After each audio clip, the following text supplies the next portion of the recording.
Hola a todos, ¿cómo están? Buenas tardes. Muchas gracias por asistir. Le damos la bienvenida en nombre de Delay Piper. Quiero confirmar si me escuchan bien. ¿Todo en orden? Luis André, Sandra, quienes son ahí, nuestros co-hosts también están aquí, que son miembros del área tributaria. Ok, sí, todo bien, perfecto. Muchas gracias. Bueno, en primer lugar, agradecerles por aceptar la invitación. Un poco la idea de este webinar es darles el alcance de esta nueva obligación que entró en el 2019 en vigencia, que está referida a la declaración o reporte de los beneficiarios finales de cada empresa. Tal vez muchos de ustedes ya han estado un poco al tanto de esta declaración porque probablemente han estado en el primer grupo de quienes se encontraban obligados, que eran los principales contribuyentes nacionales o los principales contribuyentes de Lima. Y ahora nos toca ya abarcar un poco más de contribuyentes nacionales para presentar este reporte.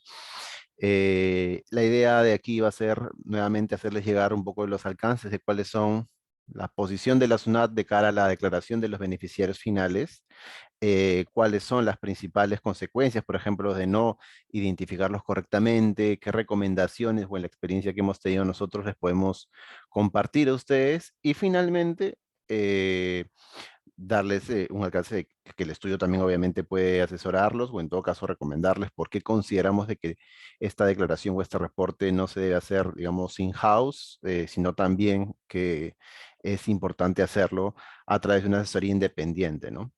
Pero bueno, poco a poco vamos a ir haciendo eso. Por un poco de orden en cuanto a las dudas que por ahí pudieran surgir de lo que se vaya mencionando, vamos a ir haciendo en la presentación algunos cortes para poder absolver las preguntas que ustedes tengan.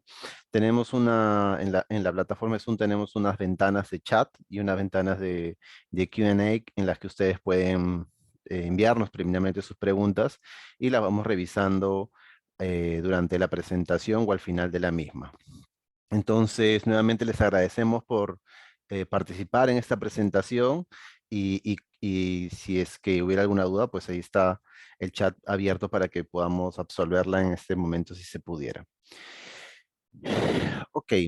eh, la declaración o reporte de beneficiario final fue incorporado a través del Decreto Legislativo 1372 en el año 2018 y regulado posteriormente en el Decreto Supremo 03-2019.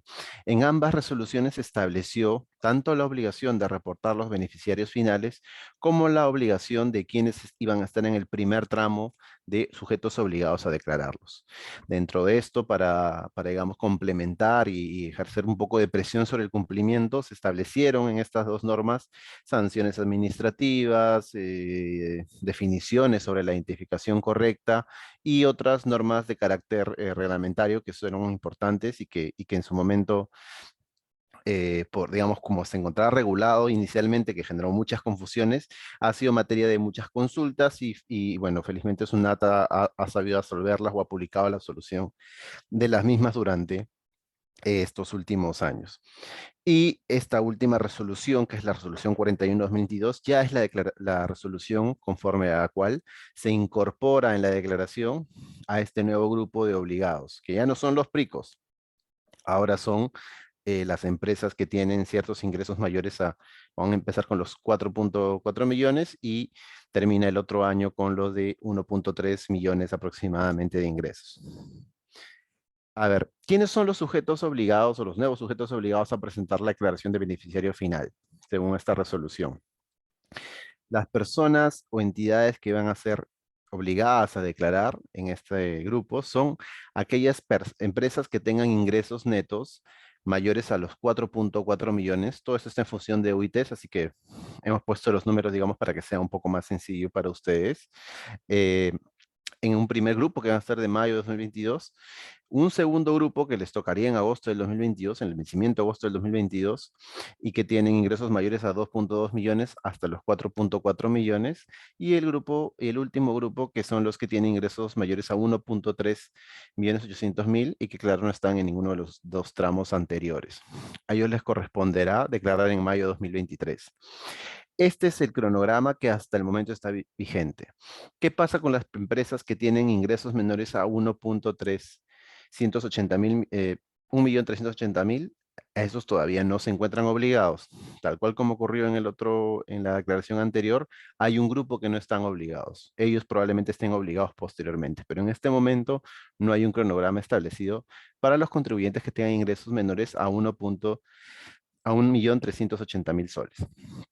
Ahora, es importante que tengan en cuenta que curiosamente SUNAT para este tipo de declaración no ha recogido la definición de ingresos netos que conocemos y que se encuentra regulado, por ejemplo, en la ley de impuesto a la renta, ¿no? Que hace referencia, por ejemplo, en cuanto a los criterios vigentes de que la diferencia en cambio no se va a considerar. Ese criterio, por ejemplo, no es aplicable aquí, porque el procedimiento de determinación de ingresos netos, la norma lo establece.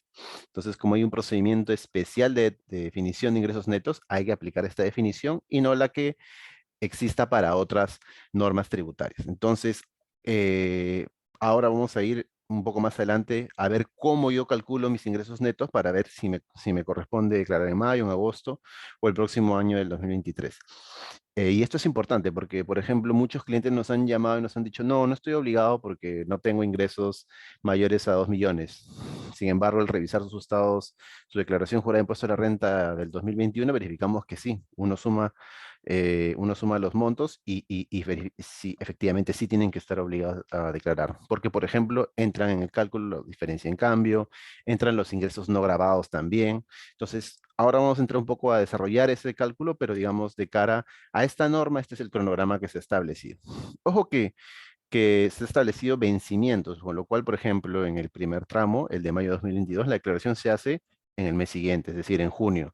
Empezará la declaración desde el 10 de junio hasta el 27 de junio, que es según el último dígito de RUC que cada una de esas empresas tiene.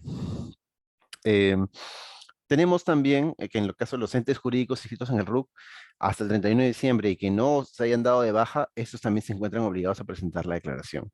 Aquí en entes jurídicos la norma ha establecido un alcance de definición de quiénes califican como esos entes jurídicos, pero básicamente se consideran a los fondos, a los fideicomisos o inclusive a los trusts, que son los fideicomisos constituidos en el exterior en el derecho anglosajón. Entonces, todos este grupo de entidades o entes que se encuentren inscritos en el RUC principalmente pueden ser considerados como obligados a la declaración de beneficiario final.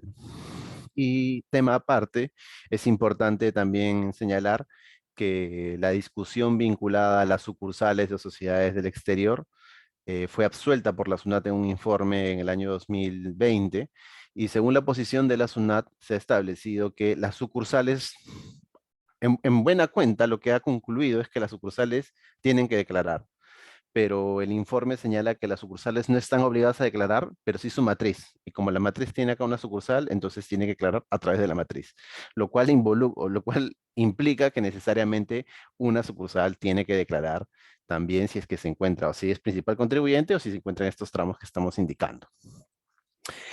Ok, vamos ahora al tema de cómo se efectúa el cálculo de los ingresos netos, que es lo que comentamos hace un momento. La norma ha recogido un procedimiento, ha recogido dos procedimientos, uno aplicable al régimen general, digamos que es el régimen de siempre, y otro aplicable para el caso de las personas jurídicas que han estado un tiempo en el régimen, en algún otro régimen, y que han estado en el régimen general a la vez al final del ejercicio. Entonces, este procedimiento, estos ambos procedimientos, que igual se los vamos a compartir a todos ustedes ahora que finalice la presentación para que lo puedan revisar más a detalle, porque esto está un poco más resumido de lo que señala la norma. Señala que en el primer caso, para los casos del régimen general, que es en los que probablemente se encuentran la mayoría de ustedes, se tienen que comparar y verificar cuál de estos casos es el que determina que haya un mayor ingreso. Comparamos procedimiento 1, 2 y 3. En el procedimiento 1 se indica que deberíamos sumar las casillas 461, 473, 475, 476 y 477 de la declaración de impuesto a la renta. ¿A qué corresponden? Ojo esta es la definición de ingresos netos. O sea, no es que no, pero ingresos netos en verdad, conforme a lo que dice la norma, no es un ingreso, una diferencia, una ganancia por diferencia en cambio, no. Acá no hay discusión. Acá se suman las casillas. Eso es lo que entendemos nosotros de lo que establece la resolución. Entonces, 461, que es la casilla de ventas netas, se suma. 473, que es la casilla de ingresos financieros grabados, se suma. 475, que es la casilla de otros ingresos grabados, también se suma. 476, que es la casilla de ingresos no grabados con el impuesto a la renta, también se suma. Y 477, que es la casilla de enajenaciones de activos, también se suma. Entonces, todos estos cinco conceptos o cinco casillas se tienen que sumar y a partir de eso determinar mi primer monto. Determinado este primer monto, yo comparo y empiezo a sumar las otras casillas. En mi declaración de IGB, nos vamos aquí a la casilla 100, 105, 112, 127 y 160 y le quito las de devoluciones que se encuentran aquí en la 102, 126 y 162. Todas estas casillas me van a terminar otro monto adicional. Y como tercer punto, sumo las casillas consignadas en el 301, que es la base de los pagos a cuenta del impuesto de la renta. Entonces, probablemente, no sucede así en todos los casos, pero probablemente de comparar los tres siempre vamos a tener como el monto mayor el primer caso, porque estamos englobando ahí todo, las diferencias en cambio, los ingresos no grabados, ¿no? En cambio, en los casos de aquí solamente estamos hablando de ventas grabadas, ¿no? Y ventas no grabadas. Y en el caso de la 301 estamos hablando, por ejemplo, de solamente la base de los pagos a cuenta, que ni siquiera considera la diferencia en cambio. Entonces, lo más probable es que siempre el mayor sea el primero. Hay que siempre hacer el comparativo para ver efectivamente dónde nos encontramos, ya que la norma dice que será ingreso neto para el cálculo del cronograma que hemos indicado hace un momento, el mayor de estos tres. Entonces, hay que tener mucho cuidado al momento de identificar y saber cuándo nos toca declarar, ¿no? Eh, Ok, eso es en lo que corresponde a la determinación de los ingresos netos en el régimen general. Pero también se ha establecido un procedimiento que es un poco más complejo, pero que, digamos, va a aplicarse a los casos más, digamos, más específicos, en los cuales no siempre está en un régimen general la empresa, sino que está en un régimen especial, por ejemplo. Si has estado en el régimen especial y tú, digamos, la compañía ha tenido ingresos también por régimen especial, pero luego se cambió al régimen general, básicamente se regula lo mismo, pero hay que considerar las dos declaraciones, tanto la declaración de las bases imponibles que se han determinado durante el espacio o de tiempo donde era el régimen especial y las que se consideran para el régimen anual. Y entonces lo que hay que hacer es comparar siempre igual estos procedimientos en ambos, perdón, en ambos casos, pero también te dice la norma que igual lo compares con la declaración del IGB, de la declaración mensual de IGB, o con la declaración de las bases imponibles de impuesto a la renta. Entonces, a diferencia de lo que se regula en caso anterior, en el caso de una empresa que haya estado, por ejemplo, en el régimen especial, tiene que sumar las bases del régimen especial con las bases del régimen general. ¿Ok? Entonces, eso es un poco lo que establece la norma en cuanto a la definición de ingresos netos. Si tuvieran alguna pregunta, ahí nos escriben al chat, como les he comentado, pero eso es, digamos, el primer tramo, cronograma en base a los ingresos netos y la definición de los ingresos netos. Ok, entonces, ¿qué es lo que se considera como beneficiario final? ¿O qué es? Vamos a entrar un poco ahora al detalle de quiénes son los beneficiarios finales, cómo se identifican, cuáles son los procedimientos. Pero, digamos, como líneas generales, que la declaración de beneficiario final lo que busca, como le señalamos hace un momento, es la determinación y la declaración de una persona de carne y hueso que esté al final de la cadena, el propietario real, por así decirlo, de la empresa. Entonces, para eso está este reporte. Quienes se encuentran obligados en este momento, como señalábamos, son los que van a estar de acuerdo al cronograma. Y finalmente, un punto muy importante y es por el cual muchas veces las empresas han optado por formalizar o por declarar, si no lo habían hecho antes, es por esta obligación que está en el casillero rojo, ¿no? Que es que los notarios públicos tienen la obligación de verificar la declaración en línea de si una empresa ha presentado el reporte beneficiario final o no. Y además de eso, tienen la potestad de poder comunicar en caso no lo hayan hecho, ¿no? Esto en la práctica, en verdad, no, sí se requieren, los notarios sí lo requieren, pero en la práctica no hemos, al menos nosotros, tenido conocimiento de reportes que hayan hecho notarios hacia SUNAT, porque lo que ocurre es que te dicen siempre, oye, primero regulariza tu declaración de beneficiario final, si no, no voy a poder inscribirlo, o en todo caso lo inscribo y reporto a SUNAT, ¿no? Entonces, en la práctica se ha dado muy poco, pero claro, es porque los notarios están en constante coordinación con sus clientes, pero es una obligación. Si uno quiere hacer un aumento de capital, una reducción de capital, una fusión o una escisión, el notario lo va a solicitar si es que eras plico nacional. Y ahora con el nuevo cronograma, si es que no lo hubieran hecho y hubieran estado obligados, pues también lo va a solicitar. ¿Qué sucede si no se declara? Bueno, hay un tema muy importante que, digamos que la SUNAT, como les comentábamos, cuando incorporó el decreto legislativo 372, lo que estableció fue un conjunto de obligaciones y infracciones vinculadas tanto a la declaración como a la conservación de la información que soporta esa declaración. Y es por ahí donde nosotros consideramos que eh, va a venir siempre la fiscalización de parte de la SUNAT. Cuando nosotros hemos participado en algunas charlas que brindó la SUNAT en su oportunidad, lo que hemos rescatado es que la SUNAT lo que está buscando es que no solo se declare, sino que se declare bien. Y parece declararse bien, para ellos nuevamente están, digamos, viéndoles de una perspectiva de información fidedigna e información fehaciente, esta palabra que tanto le encanta a la SUNAT y al Tribunal Fiscal. Y es que lo que van a buscar es que se entregue la mayor cantidad de información para poder soportar válidamente esa declaración que se ha presentado.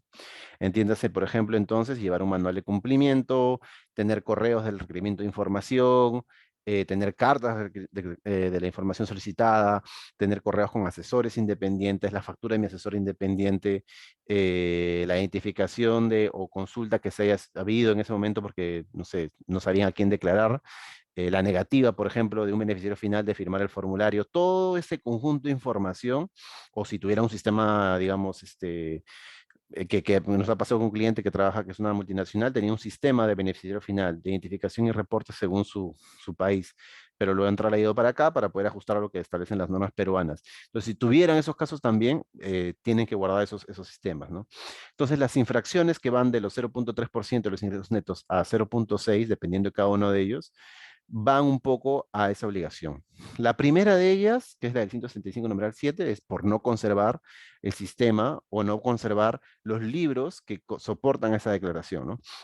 Entiéndase, por ejemplo, lo he llevado de los libros juntos general de accionistas o un tipo de libro contable que permite identificar claramente que esa persona era titular o estas personas eran titulares de acciones, principalmente mis accionistas directos, ¿no? En el segundo caso, no conservar sistemas o programas electrónicos de contabilidad, soportes magnéticos o microarchivos. Toda la documentación de almacenamiento que yo no lo tenga respaldada o no lo tenga cuando la SUNAT lo requiera, que se verifica que no lo conservamos. Tercera infracción, ocultar o destruir los bienes, que yo tenga la recopilación de la información, pero la destruya posteriormente. También esa infracción, perdón, está sancionada con 0.6% de los ingresos netos. No mantener en condiciones de operación.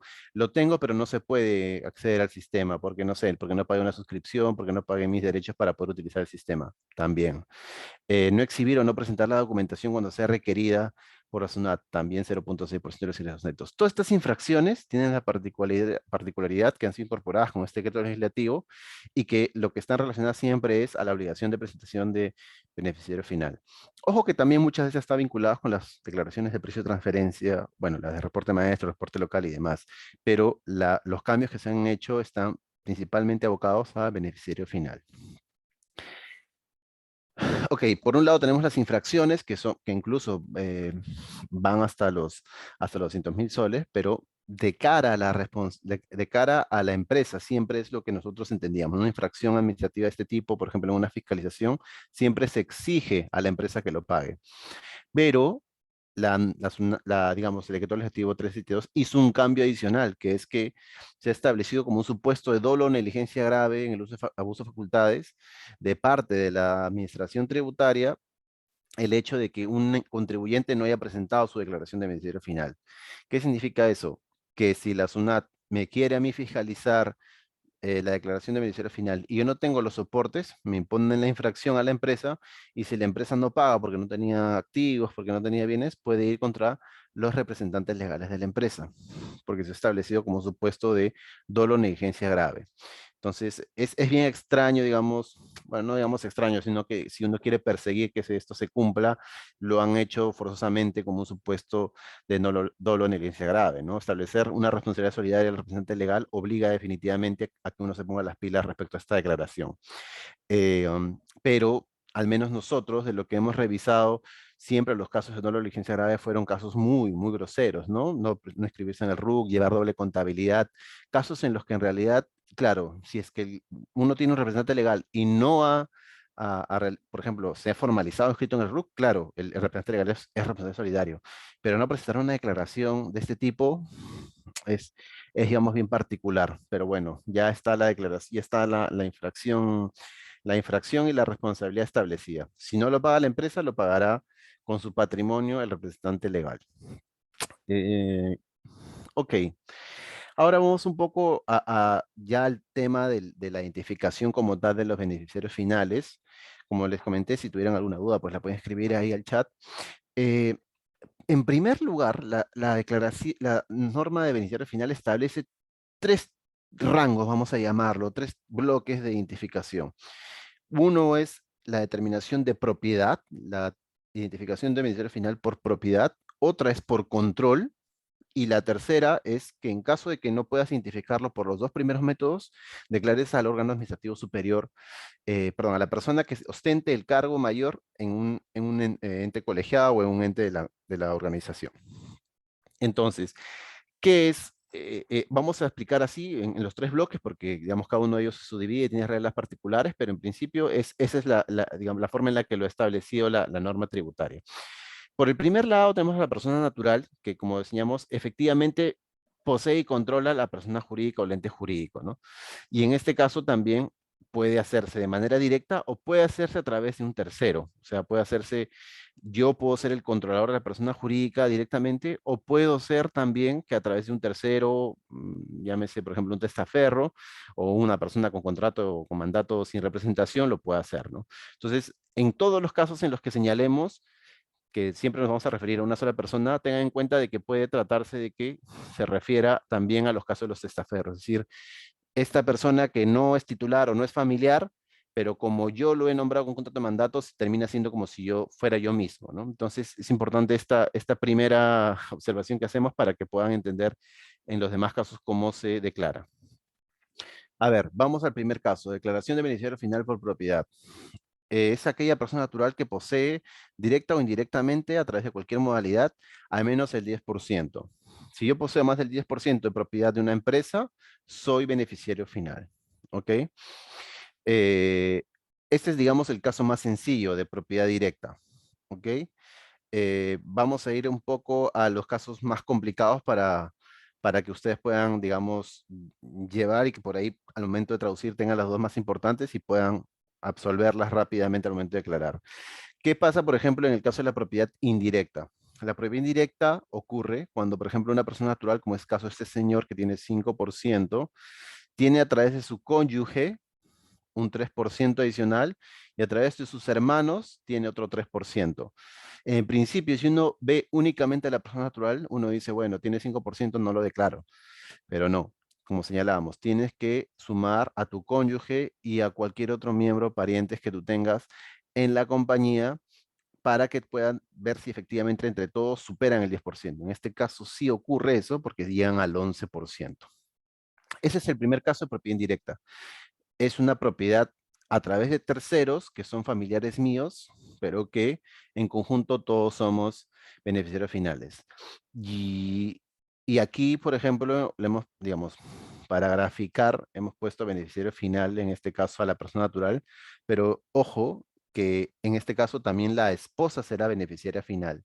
Entonces, quienes firman los formularios como beneficiarios finales son el cónyuge, el esposo y los hermanos, porque él, bueno, en el caso de los hermanos habría que ver si llegamos hasta la cónyuge, pero digamos directamente respecto de cada uno de ellos, la cónyuge sí sería, porque la cónyuge tiene que sumar a su accionariado las acciones de su cónyuge. Entonces, si por ahí el hermano o la cónyuge llegan a tener entre ellos dos también 10%, también tendrán que ser declarados beneficiario final.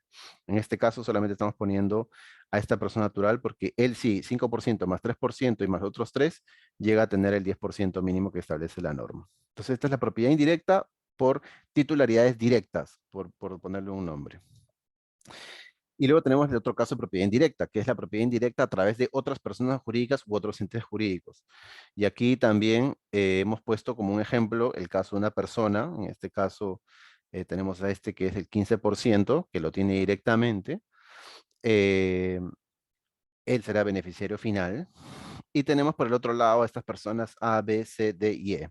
Entonces, vamos a analizar si en el caso de A, B, C, D y E, ellos tienen califican como beneficiarios finales, ya que van a tener titularidad indirecta al ser propietarios de otras empresas. Y acá simplemente es un tema aritmético porque hay que ver cuánto es el porcentaje final que tienen. Y para eso, por ejemplo, hemos hecho ya un resumen, ¿no? Vamos a ver el primer caso, el señor A. Este señor A tiene un 15% de un 30% de esta persona jurídica, lo cual en realidad significa que solo tiene un 4,5% como porcentaje de control global de esa propiedad, ¿no? Entonces no califica como beneficiario final. En el segundo caso, esta persona B tiene el 85% del 85% del 30% de esta persona jurídica, y esa persona sí calificaría como beneficiario final, ya que en total tiene un 21,675%. ¿Ok? Entonces, igual es el caso de estos, ¿no? El caso del C claramente que lo es porque tiene 50 y 70%, sí lo va a hacer. D y E, entiendo que no sería D, pero sí E. E tiene un 75%, el 30%, el 55%. Entonces, esta es, digamos, esta disgregación de titularidades por tramos hasta encontrar, como señalamos en el inicio, hasta encontrar una persona de carne y hueso, que es lo que busca la norma, tiene que hacerse en cada uno de los casos y tiene que identificarse y reportarse también así en los formularios establecidos en ese nivel. Nivel 1, nivel 2, nivel 3 y nivel 4. Será el nivel 1 la empresa, nivel 2 los de 30, 15 y 55, nivel 3, 85, 15, 70 y 30, y nivel 4, 15, 85, 100, 25, 75. Todo ese esquema de propiedad se tiene que declarar para decir si es beneficiario o no es beneficiario final, ¿no? Y bueno, como señalamos en el caso anterior, si una de estas personas, el E, tiene una relación familiar con el A, también deberán juntar sus declaraciones, sumar sus porcentajes totales globales y ver si pasan el 10%, ¿no? Eso podría ocurrir también. Ok, como señalábamos, existe también propiedad indirecta cuando se hace a través de un mandatario, lo cual va a determinarse en cada caso. Así que si hubiera un mandato sin representación, que es el término formal que los abogados utilizamos para la persona que actúa en nombre de otro, como un testaferro, entonces en esos casos también tienen que considerar a esas personas como titulares o como si fuera la actuación de él en mi nombre, ¿no? A efectos de la declaración. Bueno, el otro caso de identificación o el otro supuesto de identificación es el control. Entonces, ¿cuándo se determina que una persona jurídica, perdón, que una persona natural es beneficiario final por control? Pues cuando tiene la potestad de designar o remover a la mayor parte de los órganos de administración de la empresa. Otro caso es cuando tiene poder de decisión en los acuerdos financieros, operativos y comerciales y que ejerza otra forma de control de la persona jurídica. Esto es importante porque muchas veces se está señalando, se ha hecho reportes de declaración de beneficiario final a cualquier gerente de la empresa. Y eso no es así. O sea, no cualquier gerente o cualquier persona con poderes tiene necesariamente la calificación de un beneficiario final. Es importante identificar en cada caso y para eso en verdad la casuística es la que nos indica a quiénes se debe declarar o quiénes no se debe declarar. Pero en primer lugar, digamos que no todas las personas no todos los representantes o gerentes nombrados en una compañía tienen la posibilidad de remover a los órganos de la administración. Si tuvieran un poder con que tienen, digamos, el control de más del 50%, claro que sí, serían beneficiarios finales. Pero es muy importante que tengan en cuenta esto aquí porque no necesariamente el hecho de que sea una persona con un poder de decisión sobre un acuerdo financiero va a terminar siendo beneficiario final. Nosotros tenemos entonces el control directo, que es cuando una persona ejerce el poder con más de mitad del voto de los órganos de una administración. Por ejemplo, un director tiene el voto propio en un órgano colegiado y tiene a su vez la representación de otro director para hacer el voto. Entonces ahí sí estamos hablando de beneficiario por control, ¿no? Y el otro es cuando tiene la posibilidad de designar o remover o vetar a la mayoría de los órganos de la administración, claro, porque si tiene la posibilidad de vetarlos, pues tendrá también la posibilidad de poder declarar, perdón, de considerar o de generar cualquier tipo de decisión en la compañía, ¿no? Entonces, tanto el control directo como el control directo son supuestos en los cuales tienen que declararse los beneficiarios finales, ¿no? Hay un tema importante antes de pasar al tercero, ¿ok? Que es la norma te establece que tú tienes que hacer tu declaración de beneficiario final tanto por propiedad como por control. ¿Ok? Y si en caso no identifiques a ninguno de estos, o a ningún beneficiario final en esos rangos, pues tendrás que declarar al órgano administrativo superior. ¿Ok? Pero también la norma se pone en el supuesto de que Si tú identificas a una persona por propiedad, ya no tienes que identificarlo por control. Es decir, si el accionista que tiene más del 50% de la empresa, tienes el accionista con el 99%, aparte de ejercer control en la compañía porque pues tiene poderes financieros, tal, o sea, financieros, operativos, comerciales, y además de eso tiene la representación en el directorio para tomar las decisiones. Si es que fuera así, a él solamente lo tienes que declarar como por propiedad, porque ya lo identificaste por propiedad. Es decir, hay una escala de identificación, primero por propiedad, luego por control, y luego, si no tienes ninguno de los dos casos a nadie, pues declaras al puesto administrativo superior. Eh, y del otro lado, si es que hay una persona que califica como propiedad, también puedes identificar un ministerio final por control. Es decir, puedes tener de los dos. No porque hayas declarado a uno como a uno por propiedad, no tienes que declarar a nadie por control. Eso no necesariamente es así. Lo único que te dice la norma es que si lo declaraste por propiedad, ya no tienes que declararlo como control. Pero si hay una persona que no es propietario directo, pero sí es beneficiario final por control, entonces tiene que declarar a ambos, al beneficiario final por propiedad y al beneficiario final por control. Ok, entonces, a ver, acá hay una pregunta que nos hace Josué. Dice, en caso de beneficiarios por control, ¿quiénes serían como ejemplo los órganos de la administración en una empresa? ¿Serían los que tienen cargos administrativos? No necesariamente, no necesariamente, porque ojo que, por ejemplo, una persona que es el gerente financiero de la empresa no necesariamente es un beneficiario final. Quien es beneficiario final es quien tiene no solo la potestad de tomar decisiones, eh, de tener decisiones financieras para las decisiones, sino también quien tiene a su vez la posibilidad de controlar o remover o vetar a miembros de la organización. O sea, no necesariamente porque tú seas gerente financiero vas a ser un beneficiario final por control. Serás cuando, además de ser una persona que toma las decisiones, tienes pues la potestad de remover a alguno de los miembros de la persona jurídica, ¿no? De los miembros de los órganos, ¿no? Ok. Dice aquí, cuando se identifica una persona natural bajo criterios de propiedad y de control, es lo que comentamos hace un momento, deberá declararse a la persona natural que ocupe el puesto administrativo superior, sea gerencia general, gerente general, directorio, y esto depende de cada empresa, ¿no? Hay empresas que no tienen directorio, por tanto será el gerente general,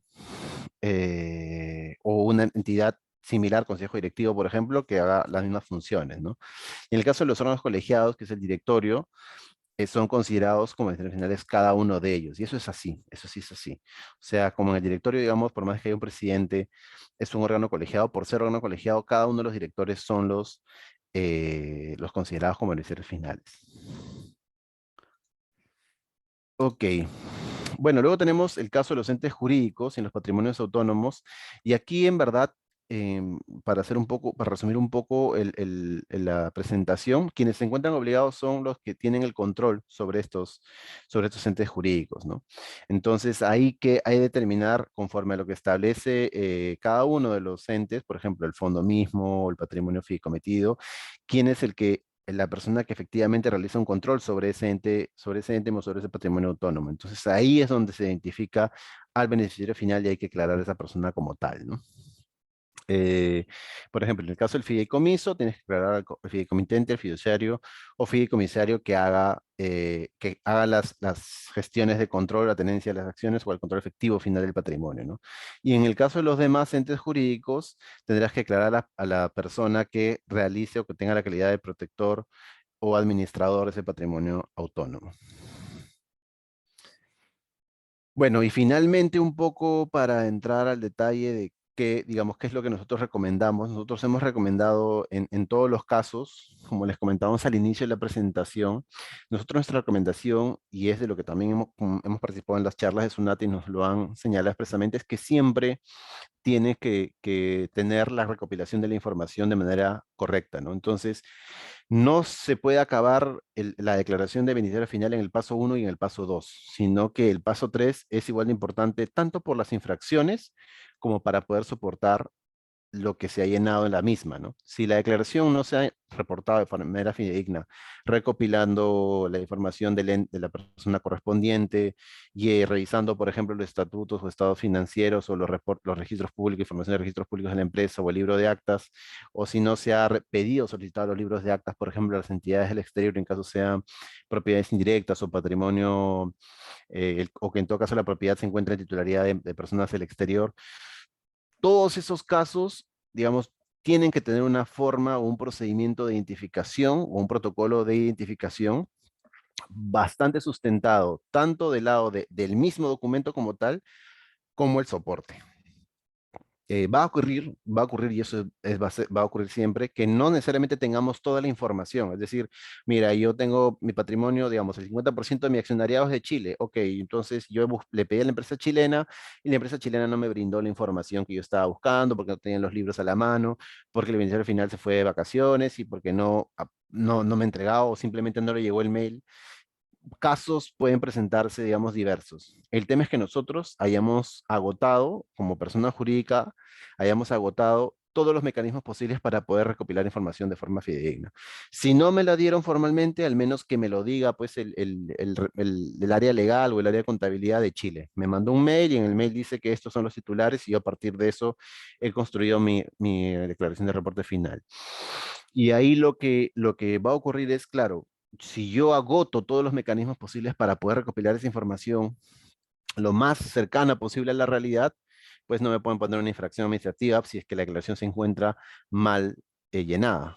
¿Ok? Es decir, por ejemplo, ¿qué pasa si la empresa de Chile, la contabilidad o la administración de Chile identificó mal, no recordó que se había hecho un cambio reciente de titularidad de acciones y me mandó mal la información? Bueno, ya eso, digamos, la Asunta no nos puede poner una infracción a nosotros, ¿no?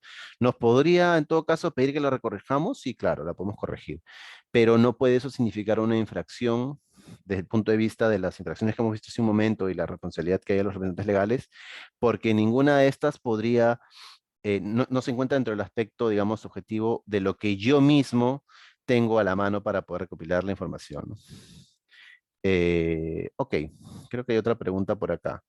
¿Qué pasa con los fondos de inversión, el cual se conforma por un número grande de personas que no se tienen datos de los integrantes del fondo a quienes se pone como beneficiario por control? ¿O solo se pondría el contacto opuesto superior como beneficiario final por control? Bueno, sí, José, acá hay, en esa pregunta relacionada que nos hace José a los fondos de inversión, es bien, digamos, este es el caso más usual y también nos ha pasado no solo con fondos de inversión, sino con algunas empresas que listan en bolsa, ¿no? Es decir, probablemente el mayor porcentaje de propiedad de algunas empresas aquí en Perú, algunas veces son administradas por un fondo y ese fondo es, digamos, es un fondo que está conformado por un conjunto de propietarios de distintas partes de los países, ¿no? Lo que la norma te dice es que tú tienes que identificar dentro de lo posible a quién es a quién es el propietario de cada una de estas empresas. Claro, si no tienes en el fondo de inversión a quién atribuir esa titularidad, tendrás que ser la persona que es el administrador del fondo de inversión. O por último, el representante que suscribe cualquier acto o acción vinculado al fondo de inversión cuando se hace una operación. Y eso sí ha ocurrido, siempre ocurre. Siempre hay una persona que está ahí, al menos la que firma será esa la que firma eso. Si es que agotamos todos los mecanismos para poder identificar a esa persona que es titular del fondo de inversión, bueno, diremos que no hemos podido identificarlo y pasaremos a declarar, claro, a las personas del puesto administrativo superior, ¿no? Pero en principio casi siempre se puede identificar a una persona, ¿no? Lo que ocurre más es que esa persona que está ahí no quiere firmar los documentos. Eso es lo que nos ha pasado más que no poder identificar a una persona. Si es que no se puede identificar a alguien, no hay un representante o alguien que tome acciones o decisiones por parte del fondo, pues entonces tendremos que simplemente declarar al gerente general o al director de la empresa local, ¿no? O al directorio, perdón. Ok, entonces nuevamente, lo primero, estos tres pasos son los que tienen que seguir. Algunas personas o empresas han decidido hacerlas por propia cuenta. Nosotros siempre recomendamos que lo hagan. Claro que nuestra intención es que lo hagan con nosotros porque asesoramos en este tipo de declaraciones, pero digamos de esto lo que quisiéramos que se lleven un poco es la obligación del manual de cumplimiento, ¿no? No solo se trata de identificar bien y de presentar la declaración dentro del plazo, sino que se elabore un manual de cumplimiento, ya sea a través, digamos, de forma local, manera interna o a través de un tercero. Nuestra recomendación es que siempre sea un tercero porque todos los manuales de cumplimiento, desde que digamos hemos importado esto para temas penales, para el tema de lavado de activos y demás, siempre es mejor que lo haga una persona que tenga independencia, ya sea que es una persona que solo ve este tema o que en todo caso sea un estudio de abogados o una auditora que ayude a identificar y hacer este trabajo, ¿no? Eh, Nosotros en realidad les ayudamos en todas estas etapas. Si es que por ahí ustedes quisieran, pues pueden contactarse con nosotros a los correos que tenemos ahí, porque la idea es un poco brindarles estas diapositivas para que las puedan tener y puedan volver a ellas cuando tengan alguna duda sobre lo que sea escrito. Y evidentemente pueden consultarnos, que la mayoría de ustedes son clientes nuestros, pueden consultarnos cuando tengan alguna duda al momento del llenado de la declaración o sobre este tipo de manual o las dudas que haya sobre eso, ¿no? Este, eso ha sido todo por nuestro lado. Espero les haya quedado claro. Les agradezco mucho a quienes han podido participar en las consultas. Y en caso tengan alguna duda, pues como les dije, estamos nosotros prestos y dispuestos a poder asesorarlos y ayudarlos en lo que necesiten.